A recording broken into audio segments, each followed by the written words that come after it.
Is podcast guesting really that different from podcast hosting? Do you need a PR agency to pitch you? I can't wait to talk about that and more with my friend, author, and podcaster, Lori Melton. You might remember on episode 183, Lori shared about her book launch strategy of inviting a co-host onto her show.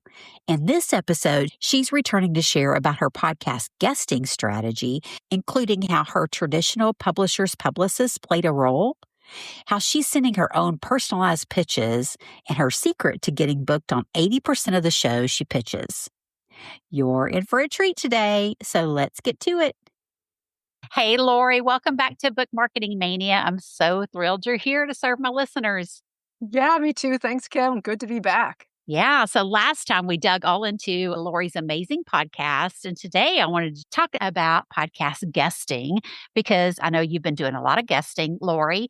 And being a traditionally published author, I'm curious how much your publisher has been involved. So let's just talk about your journey to guesting and how it's come about with either you pitching yourself or has your publisher been pitching you to shows? Yeah. I did get an assigned publicist, and they created a marketing plan, which is about 3 pages long, of different media aspects that they're going to reach out to. And they did come up with a spreadsheet that was about 3 pages of a spreadsheet of different media outlets, podcasts and television. And at first it scared me because there were some huge names on there. I was like, oh my gosh, Good Morning America? I'm not ready to go on Good Morning America. Well, later, I figured out probably some of those are just standard that they put on for everyone. I don't know.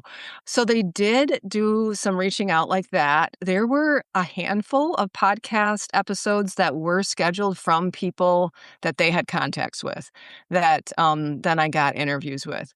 I was surprised there weren't more.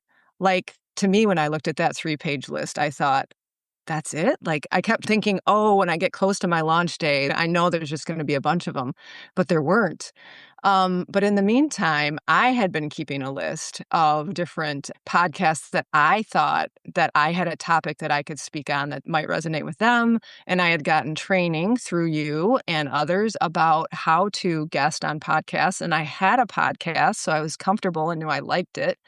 So I started reaching out with personalized pitches to the shows that I knew, and even shows that I found by doing searches on Apple Podcasts or wherever, where I would find a podcast. I may not have listened to it before, but I would listen to it and I would find the context that I could say, oh my gosh, I could speak to their audience and provide value. Now I'm going to find the context and then write them an email. So I started doing that.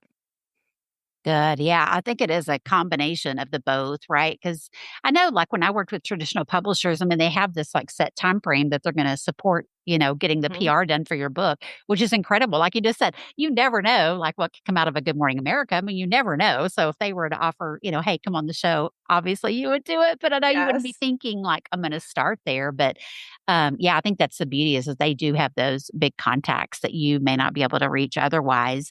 But then, yeah, it's just being a podcaster and being in this world, you come across so many shows, right, that they don't know.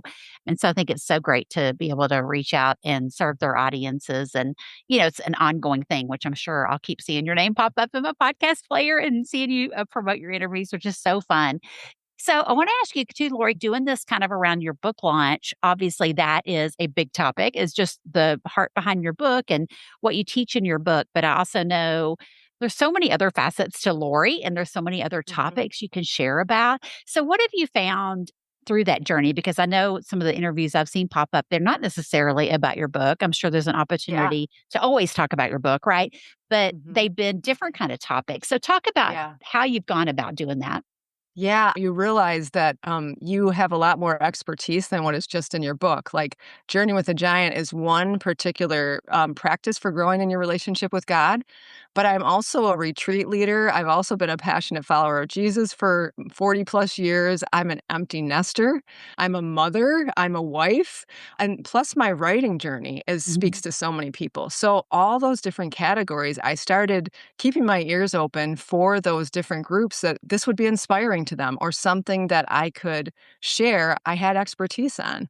So I just started broadening that, and it's really fun. Like, you don't even have to be talking about your book topic I love having valuable conversations Mhm. with different people about these important topics. And then over the course of your interview, they're going to ask about your book, or they're going to ask how people can contact you or what you're working on.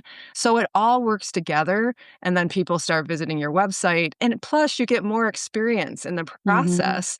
So you're growing all the time, you're developing these relationships.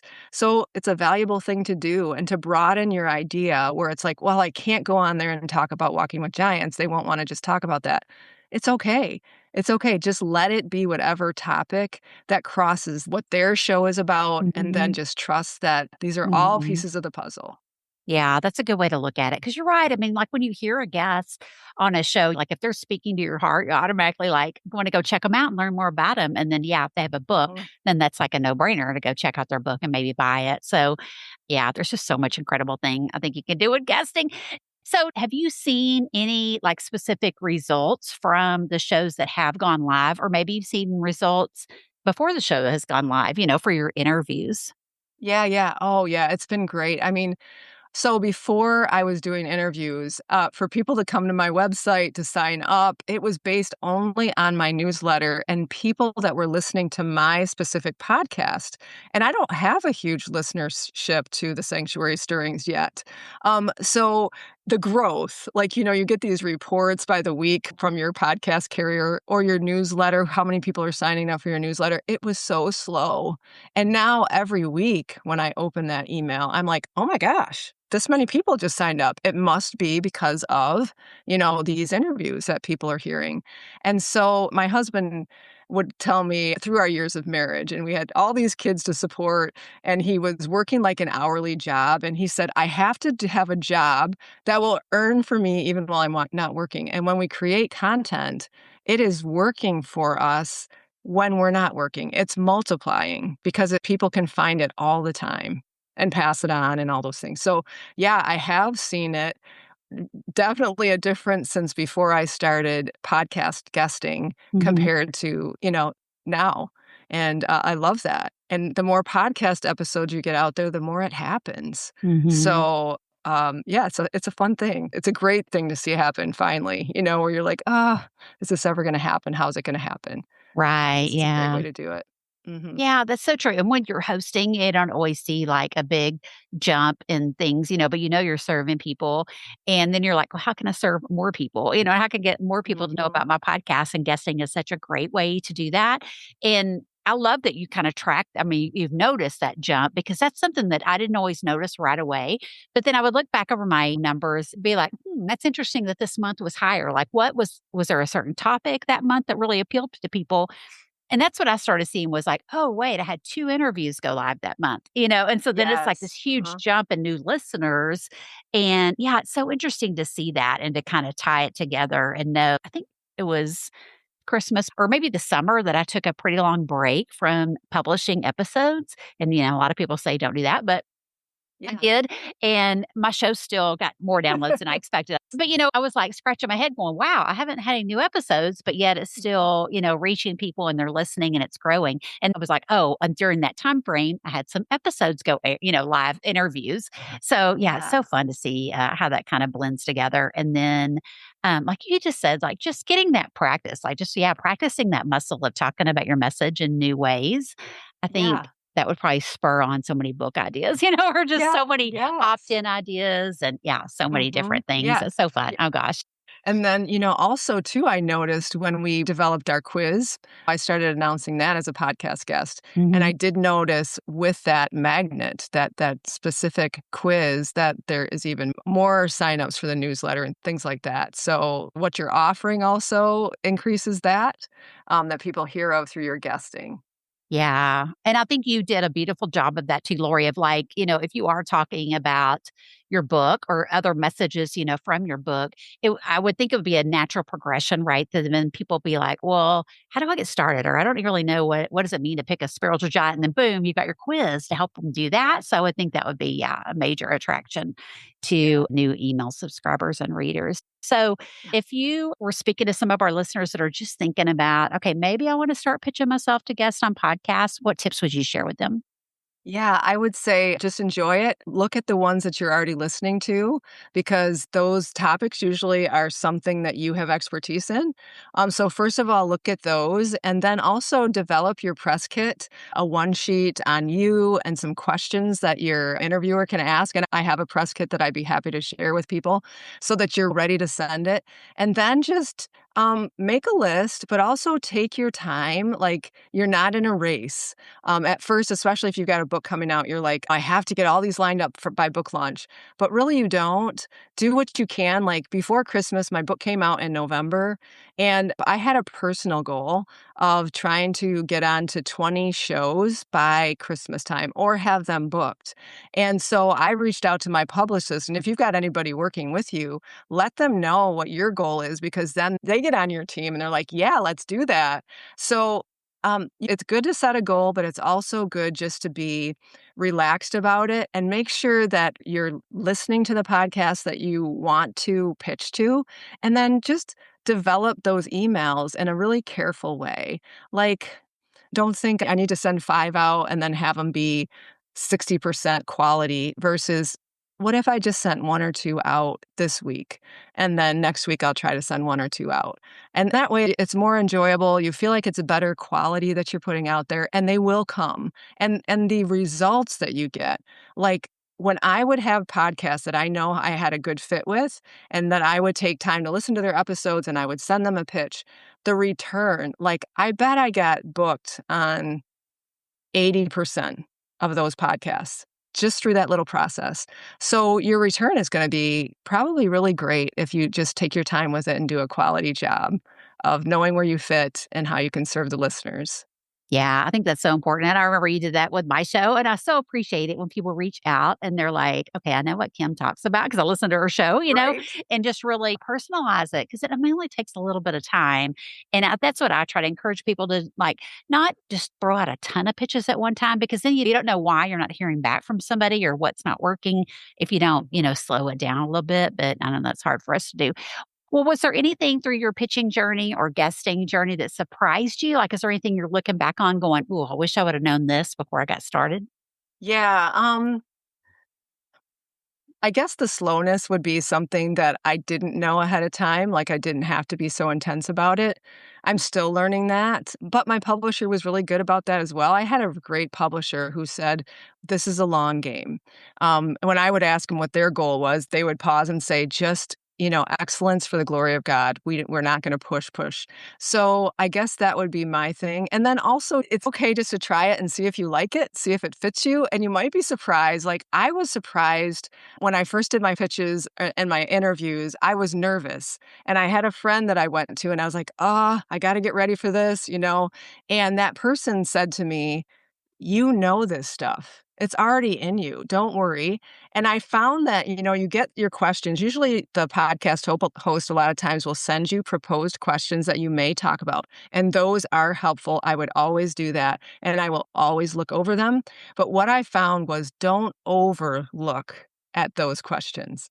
Review them, jot down a few things, and then just remind yourself, you know this stuff. It's in you. And then as you do it, you might be surprised, like, that really went well. I liked it. It was good.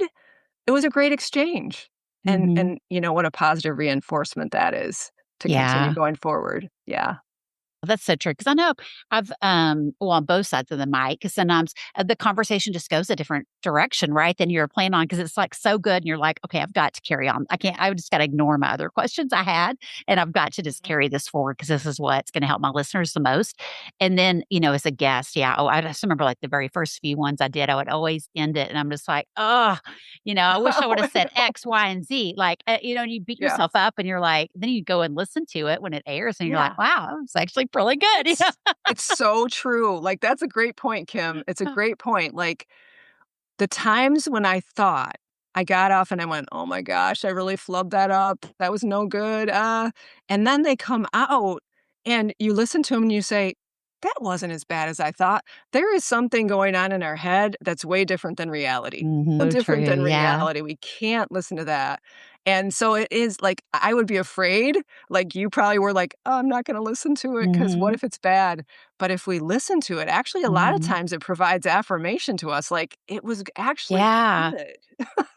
Yeah, and that's so true. And I try to remember to like jot down things because it's like, okay, if I really felt like I forgot something, then I just Yeah. need to make a note of that. And like that could be another pitch topic, or that could be, their talking point when I talk about this topic again, or, Mhm. I don't know, just spurs on so many different ideas to listen back to it with that lens, not trying to, Yes. pick yourself apart. But yeah, that's so good. Oh Mhm. gosh. Well, this has been Yep. so good, Lori. I really appreciate you coming back on for part two. And I'll be sure and put a link to part one in case anybody missed Awesome. us talking about podcast hosting, as well as a link to your book and your podcast and all the good stuff. Mhm. And I just can't wait. We'll have to maybe revisit this again and just talk more about your long term plan, because I just love that. I know lots of times authors think they have to do everything in this short amount of time, or they have to do a quote unquote tour in a short amount of time, but it really is a long game. And you can just breathe easy knowing that, right? Yes, so true. Thanks, Kim, for having me on. I love your show. I listen to every episode, so do you want any suggestions? I will send them your way.